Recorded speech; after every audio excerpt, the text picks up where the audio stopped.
మ్మ్. కొన్ని theories of international trade చూద్దాం.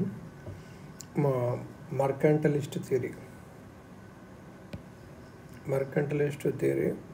From the 16th to 18th century ఏం జరిగిందంటే ఎకనామిస్ట్స్ మర్కంటలిజంని బిలీవ్ చేశారు. అంటే వెల్త్ అనేది స్టాటిక్గా ఉంది, nations wealth and power best served by increasing exports and receiving payments in gold, silver and metals. అంటే exports చేసి gold, silver, precious metals తెచ్చుకోవాలని చెప్పి అలా అన్నారు మర్కంటలిస్ట్ థియరీ. ఇది ఎక్స్పోర్ట్కి గుడ్, ఇంపోర్ట్కి బ్యాడ్. సో ఇంపోర్ట్ అనేది లాస్గా చూశారు, ఎందుకంటే గోల్డ్ వెళ్తుంది కాబట్టి. సో కాలనియల్ వాళ్ళు ఏం చేశారు అంటే వాళ్ళ కాలనీస్లో మొత్తం రెడీమేడ్ గుడ్స్ పెట్టారు. దానివల్ల ఎంట్రీ ఆఫ్ గుడ్స్ ప్రివెంట్ అయింది హోమ్ కంట్రీలో. ఇంకోటి Adam Smith theory of absolute cost advantage.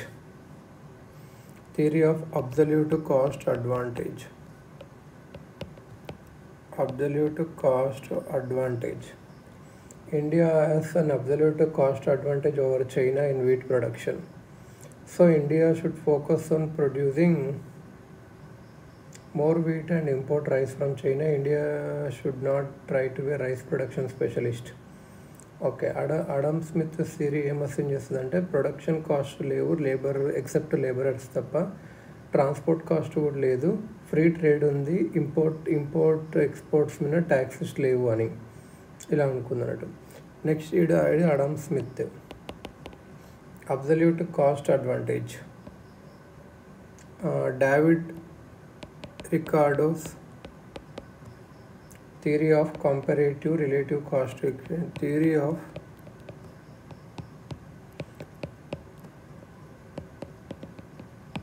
comparative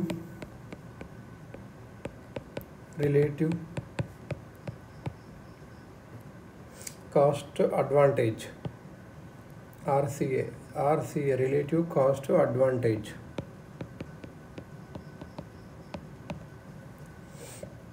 year మనం ఇంగ్లాండ్లో ఇక్కడ ఫర్ ఎగ్జాంపుల్ ఇంగ్లాండ్లో చూసుకుంటే లెస్ వర్కర్స్ అవసరం ఫ్రాన్స్ కన్నా వైన్ని ప్రొడ్యూస్ చేయడానికి, టెక్స్టైల్ ప్రొడ్యూస్.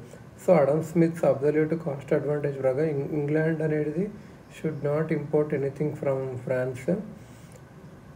బట్ గ్రాఫ్ మీద ప్లాట్ చేసినప్పుడు ఏం అపేర్ చేస్తుంది అంటే England per unit labour cost to produce 1 metre textile is cheaper than 1 bottle of wine.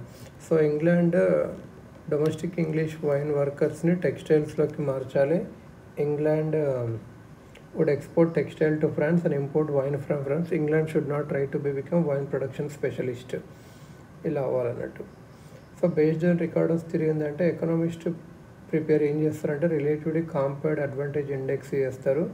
దానివల్ల మానిటరింగ్ చేయొచ్చు ఏ కమోడిటీస్ కంట్రీ ఎక్స్పోర్ట్ చేయాలి అని. India's top revealed comparative advantage exports commodities are mainly labor-intensive products, cotton, carpets, textiles. Bangladeshలో కూడా ఇవే. Some capital technology intensive products. So relative cost advantage ఇది అన్నట్టు. ఇక్కడ ఏంటంటే ఇంగ్లాండ్కి తక్కువ వర్కర్స్ వస్తాం, ఫ్రాన్స్కి వైన్స్కి అండ్ టెక్స్టైల్స్ అలా ఒక 1 బాటిల్కి చూస్తే అలా. ఇంకొకటి ఏంటంటే Ohlin's Heckscher and Ohlin's proportional theory.